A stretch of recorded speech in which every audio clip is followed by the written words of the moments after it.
personal question for this speaker.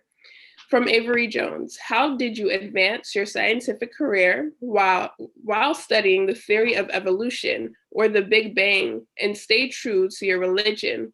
Were you forced to adhere and write about what you disagreed with? Well, I taught evolution before I became a believer. When I became a believer, I refused to teach the theory of evolution. And I went to the head of the department and I told him I would not teach the theory of evolution anymore. And so I was called into the rector of the university, and the rector had a long talk with me. And that was a rather interesting conversation. I was a brand new believer. And I said to him, I can no longer reconcile the fact that I have this faith and teach evolution at the same time. Because the university where I was at required that every single course had to be taught in the concept of evolution. And the rector then asked me, okay, is there no way that you can compromise? And I said to him, no. And he said, well, why don't you just teach it here and don't believe it? And I said, no, the price is too high. I would be a hypocrite. And then he asked me, who has the truth? And I said to him, Christianity and the Bible. He said, no, I don't want to know that. I want to know who specifically do you say has the truth?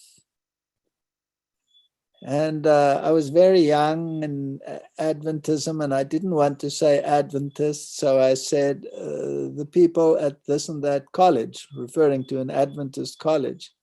And he says, no, I want to know who has the truth. And spiritually, I heard in the back of my head the cock crowing, having denied twice already. So I said, the Adventists. And he said, thank you. I wish you well in your future. And I left the university.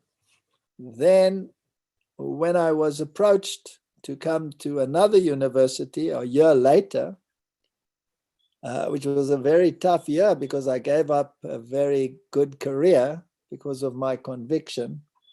They asked me to come and teach the physiology courses at the university because someone had gone on leave. And I said, yes, but I want you to know I don't teach evolution. And they said, that's fine. You can just teach the science of physiology. And I said, thank you very much. So that's how I started off at the university again. And what was a temporary job became a permanent job. And then in a very short while after that, I was promoted to become the head of the department and a professor in zoology. First, I was made a professor, then the head of the department, because the professor had died. So that's how I got back into the university. And whenever the students used to ask me, they would say to me, what does this and this mean in evolutionary terms or something like that? And I would say, according to the theory of evolution, this is what they say.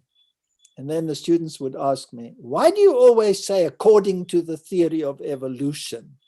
Why don't you just say it like everybody else? This is how it works. I said, because I don't believe in evolution. And then they would say to me, but why not? And I would say, that's not part of the curriculum. But if you want to know, then arrange a lecture after hours and I'll tell you. And that's what they always did. And then I would give a lecture after hours, and then there would be big trouble because the students would get back to their classes and say, no, it wasn't like this, it was like that. And then there was a huge war. So I was always in trouble.